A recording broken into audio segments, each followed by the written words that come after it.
Hey everyone, it's Sally Alata, and I'm going to walk you through the EBA transformation journey that we've seen several of our customers go through.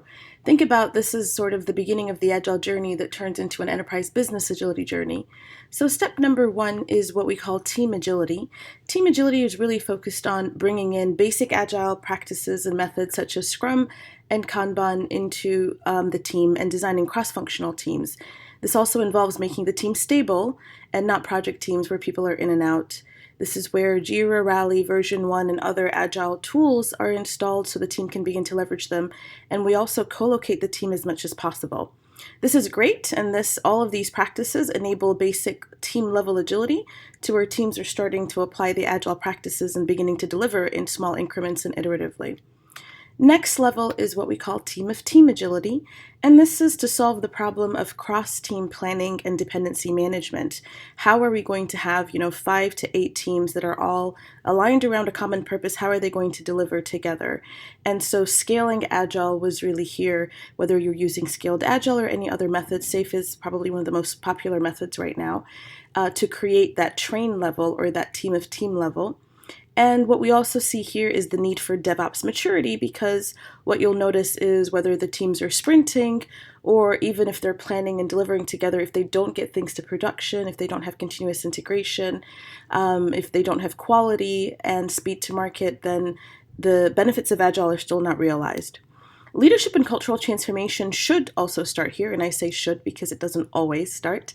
But the main reason we highly advocate that it starts is because the role of the manager is highly disrupted in this agile transformation. We're having them move away from being tactical and moving people around between teams and dealing with day-to-day fires into being more strategic leaders and developing and growing the talent within the team and removing organizational obstacles. So this group of managers now shifting to becoming continuous improvement leadership teams, removing obstacles, is a very important cultural shift. And I would highly recommend that this training and this development is really a journey. It's not just one workshop, and it really happens from the top down around this new role of managers. The next level, which I will say most of our customers are here today at this point of time, is organizational agility, which is really around how do we solve the problem of cross-portfolio planning at the enterprise level. You'll find that at the portfolio level, there are demand generation strategic portfolios that bring in a lot of strategic intake and demand to grow the business. But you also have some shared service delivery portfolios that are multitasking like crazy and having to manage multiple number one priorities. So how do we streamline the enterprise portfolio planning? By bringing in lean portfolio management, becoming more outcomes driven as opposed to output, moving to quarterly planning cadence, and making sure that there's alignment for the work back to the outcomes. Value stream design and team design is extremely important as well, which is how do we begin to optimize our delivery portfolios so they can flow value to the demand portfolios as well. And then lean product maturity is really at this stage as well, because we want to make sure that we're doing the right opportunity assessment up front and the right product discovery before we do delivery. So this whole discover before we deliver, making sure that we're building the right features and not just assuming that everybody's idea should immediately move into implementation, is a critical aspect of lean product maturity. Also defining the roles. There's a lot of confusion that we see right now around the role of product owners and the difference between a product owner, a product manager, and a portfolio owner. So again, lean product maturity would help with that as well. So most of our customers today are in this org agility, and they'll probably be there for a few years.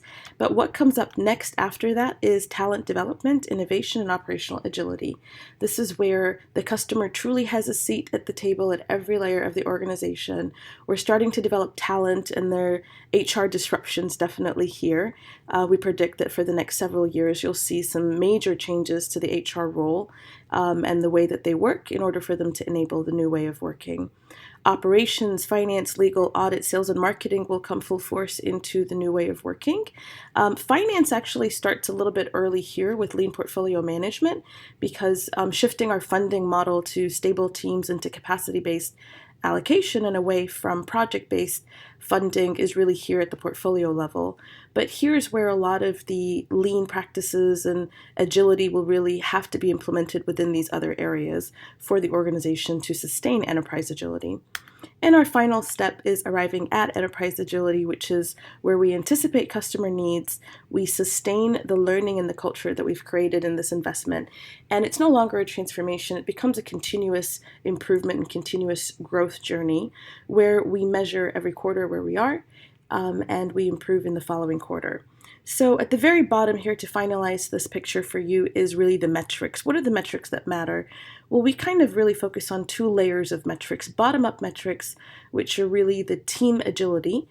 A lot of folks today just focus on performance, which is output-based metrics, such as velocity, escape defects, MTTR, cycle time, lead time. There's also maturity, which are the behaviors and practices of the team, but we also want to start measuring business outcomes and outcomes, which we use the OKR method in our dashboard for that. Enterprise agility is really the rolling up of the data that represents flow, value, and quality. I hope you've enjoyed this video. This takes you through the journey that we've witnessed many of our customers go through. And to learn more about enterprise business agility, visit our website, agilityhealthradar.com/EBA.